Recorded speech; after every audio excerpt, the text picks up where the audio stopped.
오늘도 주님이 주시는 은혜와 평강이 여러분들과 함께 하시길 주님의 이름으로 축복합니다. 본문 1절을 보시면 바울은 이렇게 말합니다.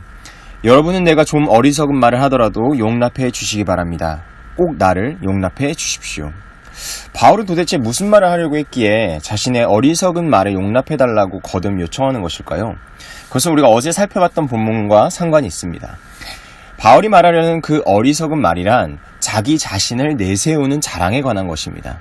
근데 분명 어제 바울은 얘기했습니다. 자기를 내세우는 자랑은 어리석은 것이다. 그런데 지금 바울이 그러한 자랑을 하려는 겁니다. 여러분, 오늘 우리가 이 본문을 통해서 확인해야 되는 가장 중요한 것은 무엇이냐면 바울이 왜 이러한 어리석은 자랑을 하려고 하는가, 그 의도가 무엇인가를 우리가 확인하는 겁니다. 첫 번째, 바울은 먼저 이 자기를 높이려는 자랑은 결국은 자신을 높이는 자랑이 아닙니다. 두 번째, 결국 그럼 이 자랑은 무엇을 위한 자랑이냐? 고린도 교회 성도들을 세우기 위한 자랑, 그들을 다시금 주님께로 불러오게 하기 위한 자랑인 겁니다.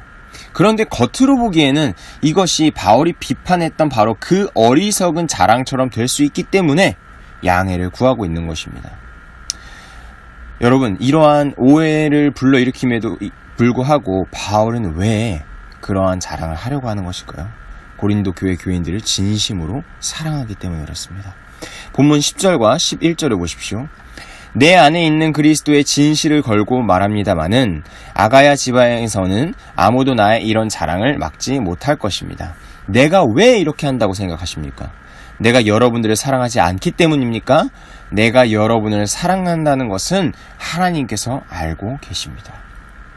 여러분, 이것이 어떻게 보면 바울이 쓴 모든 편지의 의도입니다. 바울은 왜 편지를 쓰지요? 사랑하기 때문에 그렇습니다. 고린도 교회 교인들을 사랑합니다. 그래서 바울은 부득불 어리석은 자랑을 할 수밖에 없습니다. 여러분, 바울이 말하는 자랑은 이 본문 11장 뒷부분에 나옵니다. 여기서 우리가 먼저 확인해야 할 것은 무엇이냐? 왜 자랑을 할 수밖에 없는가? 말씀드렸듯이 첫 번째, 바울은 고린도 교회 교인들을 너무 사랑합니다. 그래서 바울이 무엇을 하고 있느냐? 그 교인들을 그리스도와 혼인하게 하는 중매쟁이 역할을 하고 있었습니다. 그런데 지금 무슨 일이 일어났습니까? 뱀과 같은 거짓 사도들이 들어와서 이 관계를 속이고 있습니다. 다시 말해, 고린도 교회 교인들이 그리스도와 결혼했음에도 불구하고 그리스도에게서 눈을 돌려 다른 것에 눈을 팔게 하는, 한눈을 팔게 하는 지금 상황이 벌어진 것입니다. 그 내용이 2절부터 4절까지 나옵니다. 나는 하나님께서 보여주신 열렬한 관심으로 여러분을 두고 몹시 마음을 씁니다. 나는 여러분을 순결한 처녀로 그리스도께 드리려고 여러분을 한 분 남편 되실 그리스도와 약혼시켰습니다. 그러나 내가 두려워하는 것은 뱀이 그 간사한 꾀로 하와를 속인 것과 같이 여러분의 생각이 부패해서 여러분이 그리스도께 대한 진실함과 순결함을 저버리게 되지나 않을까 하는 것입니다. 여러분, 이것이 이유입니다. 바울이 왜 이러한 자랑을 하려고 하느냐? 지금 상황이 그리스도와 고린도 교회가 서로가 결혼한 관계인데 뱀처럼 온 그 거짓 사도들 때문에 바로 그 진실함과 순결함을 잃을 위기에 처해 있기 때문에 그렇습니다. 여러분, 4절과 5절을 먼저 보십시오. 어떤 사람이 와서 우리가 전하지 않은 다른 예수를 전해도 여러분은 그러한 사람을 잘도 용납합니다. 여러분은 우리에게서 받지 아니한 다른 영을 잘도 받아들이고 우리에게서 받지 아니한 다른 복음을 잘도 받아들입니다. 나는 저 거물급 사도들보다 조금도 못할 것이 없다고 생각합니다. 여러분, 지금 바울이 무슨 얘기했습니까? 저 거물급 사도들보다 자기가 조금도 못할 것 없다고 생각한다 했습니다. 근데 실제로 그렇습니다, 여러분. 바울은 그러한 사도들보다 절대 못한 인물이 아니었습니다. 근데 바울은요, 그렇게 자기 자신을 자랑하지 않았어요. 그 이유가 있습니다. 7절을 보십시오. 나는 여러분을 높이기 위하여 나 자신을 낮추었고 또 하나님의 복음을 값없이 여러분에게 전하였습니다. 그렇게 한 것이 죄라도 된다는 말입니까? 여러분, 이것이 정말 우리가 맞닥뜨리는 어떤 정말 아이러니한 지점입니다. 그것이 무엇이냐면, 여러분, 겸손하게 누군가가 다른 사람을 세워주기 위해서 자신을 낮추지 않습니까? 그런데 사람들은 어떻게 생각하냐? 진짜 그 사람을 낮게 봅니다. 여러분, 어떻게 보면 바울의 경우도 그렇습니다. 바울은 겸손으로 고린도 교인들에게 복음을 전했는데 이 사람들은 바울의 겸손을 보고 바울은 정말 겸손한 사람이다 이렇게 생각하는 것이 아니라 진짜 낮네?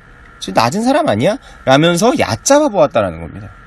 그래서 바울은 지금 결국 그 거물급 사도들보다 자신이 못할 것이 없다는 것을 보여주기 위해 결국 자신을 내세우는 자랑을 하게 되는 것입니다. 그런 자랑이 당연히 어리석은 줄 알지요. 그렇기 때문에 그것을 용납해 달라는 겁니다. 1절에 말한 것처럼 용납해 달라는 말을 16절부터 21절까지 길게 말합니다. 그거 한번 들어보십시오. 거듭 말하지만 아무도 나를 어리석은 사람으로 생각하지 마십시오. 그러나 여러분이 나를 어리석은 사람으로 생각하려거든 어리석은 사람으로 받아주셔서 나도 좀 자랑하게 놓아두십시오. 지금 내가 하는 말은 주님의 지시를 따라하는 말이 아니라 어리석음에 빠져서 자랑하기를 이렇게 장담하는 사람처럼 어리석게 하는 말입니다. 많은 사람이 육신의 일을 가지고 자랑하니 나도 자랑해보겠습니다. 여러분은 어지간히도 슬기로운 사람들이라서 어리석은 사람들을 잘도 참아줍니다. 누가 여러분을 종으로 부려도, 누가 여러분을 잡아먹어도, 누가 여러분을 골려도, 누가 여러분을 얕보아도, 누가 여러분의 뺨을 때려도 여러분은 가만히 있습니다. 부끄럽지만 터놓고 말씀드립니다. 우리는 너무나 약해서 그렇게 하지는 못하였습니다. 그러나 누가 감히 자랑을 하려고 하면 나도 감히 자랑해보겠습니다. 내가 어리석은 말을 해보겠다는 말입니다. 자, 이제 바울이 도대체 무슨 자랑을 할지 여러분들 궁금하시지 않습니까? 그 자랑은 내일 본문에서 확인할 수 있습니다. 다만 오늘 거듭 말씀드리지만 우리가 가져가야 할 포인트는 무엇이냐? 왜 바울이 이러한 자기 자랑을 하게 됐는지 그 이유를 확인하는 것입니다. 바울은 왜 자기 자랑을 시작합니까?